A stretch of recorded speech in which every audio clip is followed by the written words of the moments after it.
आज फिर लेकर आया हूँ मैं जीके सिलेक्शन फैक्ट्री में अपना लास्ट टॉपिक बचा हुआ है, वो है अंतर प्रवाह की नदियां। ये लेकर आया हूँ मैं। तो सबसे पहले हमारी स्टार्ट करते हैं हम नदी घग्गर नदी से। घग्गर नदी है, इसका उद्गम स्थल है शिवालिक की पहाड़ियां। शिवालिक की पहाड़ियां हैं जो हिमाचल प्रदेश से हैं, इसका उद्गम स्थल माना जाता है। उसके बाद में इसकी लंबाई आती है, जो कंप्लीट टोटल लंबाई है वो 465 किलोमीटर है, जिसमें से 100 किलोमीटर के लगभग ये राजस्थान में बहती है। 100 किलोमीटर इसमें राजस्थान में। इसके उपनाम में आते हैं, तो इसके सबसे ज्यादा उपनाम है, इसलिए आने वाले एग्जाम में सबसे महत्वपूर्ण नदी भी यही है। इसके उपनाम बहुत सारे हैं। नट नदी, नट नदी भी इसे बोला जाता है। मृत नदी, मृत नदी भी इसे ही बोला जाता है। सोतर नदी, सोतर भी इसे बोला जाता है। सरस्वती नदी, सरस्वती भी इसे बोला जाता है। द्रस्वती इसे ही बोला जाता है। और लेटी नदी भी इसे कहते हैं। और इंपॉर्टेंट है राजस्थान का शोक, राजस्थान का शोक वह एक महत्वपूर्ण है हाकरा, जो पाकिस्तान में बोला जाता है। कहां बोला जाता है? पाकिस्तान में इसे हाकरा नदी भी बोला जाता है। और सरस्वती नदी का उल्लेख ऋग्वेद वगैरह में मिलता है।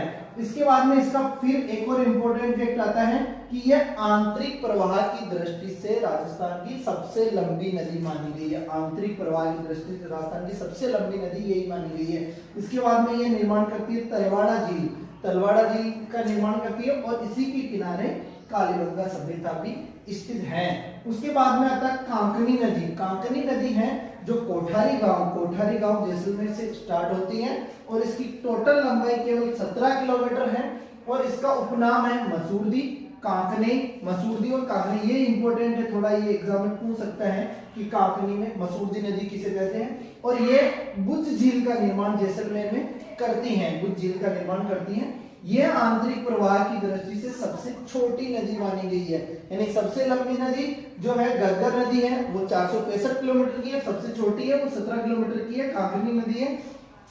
उसके बाद में आता है साबी नदी, जो सेवर की पहाड़ियां सापुरा जयपुर से स्टार्ट होती है। सेवर की पहाड़ियां सापुरा जयपुर से स्टार्ट होती है। उसके बाद आती है कांकली नदी, जिसका उद्गम स्थल है खंडेला की पहाड़ियां सीकर में। खंडेला की पहाड़ियां सीकर में, इसकी लंबाई है 100 किलोमीटर, इसकी भी 100 किलोमीटर है। और एक और घग्गर नदी है जो भी राजस्थान में 100 किलोमीटर की बहती है। इसके किनारे पर गणेश्वर व सुनारी सभ्यता विकसित है। कौन सी सभ्यता विकसित है? गणेश्वर व सुनारी सभ्यता विकसित। प्रवाह, इसके कांकली नदी के प्रवाह को तोरावाटी कहते हैं। ये एग्जाम में बहुत बार पूछा गया है। और एक बार और इम्पोर्टेंट है, इसका भी एक महत्वपूर्ण फैक्ट है कि पूर्ण बहाव में सबसे लंबी नदी राजस्थान की ये कहलाती है। ये तो आंतरिक प्रवाह में है, और ये पूर्ण बहाव में यानी पूर्ण रूप से बहने वाली नदी है, वो सबसे लंबी नदी है कांकली नदी। उसके बाद आता है रूपारेल नदी।